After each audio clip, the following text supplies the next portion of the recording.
Good morning and welcome to a regular meeting of a panel of utility commissioners and staff of the Public Utilities Regulatory Authority held virtually today on Wednesday, October 16th, 2024 at 10 a.m. My name is Chairman Marissa Gillette. I'm joined virtually today by my colleagues, the Vice Chairman Jack Bukowski, Commissioners Michael Karen, and David Arconti. We have a regular calendar and a consent calendar in front of us today, so we will turn first to our regular calendar in which there are two items. The first item, docket number 240615, the petition of Verizon New York Inc. to reclassify remaining services as competitive and to retire the alternative form of regulation plan. We will turn to Authority Staff Attorney Jim Riley to present the decision for the panel's consideration, please. Thank you, Chairman Gillette, and good morning, Commissioners. This decision denies Verizon New York Inc.'s petition to reclassify the company's remaining services in Connecticut as competitive pursuant to General Statute 16-247F, subsections C and D. Verizon is an incumbent local exchange carrier that offers plain old telephone service in the Byram area of Greenwich, Connecticut. The company's services in the service area, which include its basic local exchange services and ancillary services, such as its local usage directory assistance, custom calling services, installation and repair charges, and non-recurring charges, are classified as non-competitive in the service area. The authority has been regulating the company's non-competitive services via an alternative form of regulation plan since January 31st, 2001. On June 18, 2024, Verizon filed a petition with the authority requesting that the authority reclassify these services as non-competitive. The authority may reclassify telecommunication services as competitive, emerging competitive, or non-competitive in accordance with the degree of competition that exists for the service in the marketplace.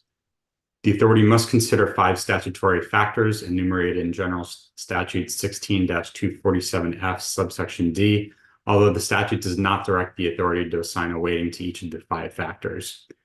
The five statutory factors are the number, size, and geographic distribution of certified telecommunications providers of the service, the availability of functionally equivalent services in the relevant geographic area at competitive rates, terms, and conditions, the existence of barriers to entry or exit from the relevant market, other factors that may affect competition, and finally, other factors that may affect the public interest. The authority issued a notice of request for briefs on August 6, 2024, which included 3 prompts that the authority requested the parties to address, and the authority held a noticed virtual hearing on this matter on September 5th, 2024. And after considering and weighing the 5 statutory factors in General Statute 16-247D, the decision declines to exercise the authority's discretionary authority to reclassify the company's remaining services as non-competitive. In particular, the decision assigns considerable weight to the impact reclassification would have on the public interest, particularly how the loss of certain consumer protections may impact customers, as well as its findings that the number, size, and geographic distribution of certified telecommunications providers offering service in the service area is inconclusive, and that is unclear what barriers to entry do or do not exist in the service area based on the evidentiary record. And thank you for your time and consideration. Is there a motion? I move adoption. Second. Sorry. Commissioner Arconti, did you move adoption? Madam Chair, I do move adoption, but Commissioner Bukowski did. I withdraw my adoption, Madam Chairman. Thank you. Is there a second? Second. Thank you. The decision has been regularly moved and seconded. Are there any comments for the vote? If not, I'll have Mr. Bumpin take the roll, please. Commissioner Karen, Yes. Commissioner Arconti, Yes. Chairman Gillette. Yes, the decision has been adopted. The second item on our agenda is docket number 240802, the annual residential renewable energy solutions program review, year 4. We'll turn to authority staff Molly Charles to present the decision for the panel's consideration, please. Good morning, Commissioners. The final decision in docket number 240802, Annual Residential Renewable Energy Solutions Program Review, Year 4, enacts programmatic changes to the Residential Renewable Energy Solutions, or RRES program, to ensure that the program is best aligned with the program objectives. Pursuant to Public Act 1935, the authority developed a residential clean energy program known as the RRES program so that residential customers in Connecticut could financially benefit from Class 1 renewable energy. Since the program began in 2022, the RRES program has supported the deployment of over 242 megawatts of residential solar statewide. The authority reviews key program metrics annually. Today's decision marks the conclusion of the Year 4 review of the RRES program. First, the decision establishes residential buy-all and netting tariff rates for projects received in calendar year 2025.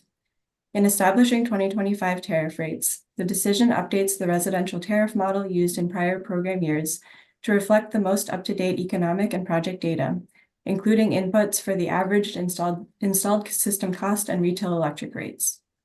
As a result of the updates made to the residential tariff model, the buy-all tariff rate for 2025 will increase from 31.89 cents per kilowatt hour to 31.95 cents per kilowatt hour. Conversely, the authority implements a non-bypassable charge of 0.5 cents per kilowatt hour for netting customers. Ultimately, the buy-all and netting tariff compensation rates are designed to achieve a reasonable rate of return for participating customers, balance participant costs and benefits with costs and benefits to non-participating ratepayers and the electric system as a whole, and support the sustained and orderly development of the state's solar industry. The decision also approves updated application fees of $163 per project for both EDCs. Finally, the decision authorizes changes to metering and wiring requirements by approving alternatives to trough-type connections, allowing continued use of non-bypass meter sockets, and directing the EDCs to take steps to permit the deployment of meter socket adapters for residential solar installations. With that, staff recommend approval of the final decision in docket number 240802. Thank you. Is there a motion? Madam Chair, move adoption. Second. Thank you. The decision has been regularly moved and seconded. If there are no comments, I will have Mr. Bumpin take the roll, please. Commissioner Karen, Yes. Commissioner Arconti, Yes. Chairman Gillette. Yes. Thank you. The decision has been adopted. We'll turn next to the consent calendar on which there are 6 items, and I will seek a motion, please. Madam Chairman, I will move today's consent calendar. I'll second it. Thank you. The consent calendar has been regularly moved and seconded. Mr. Bumpin, please take the roll. Commissioner Karen, Yes. Commissioner Arconti, Yes. Vice Chairman Petkowski, Yes. Chairman Gillette. Yes. Thank you. The consent calendar has been adopted in full. We will adjourn and reconvene next Wednesday, October 23rd at 9 a.m. For our next regular meeting. Thank you. We are adjourned.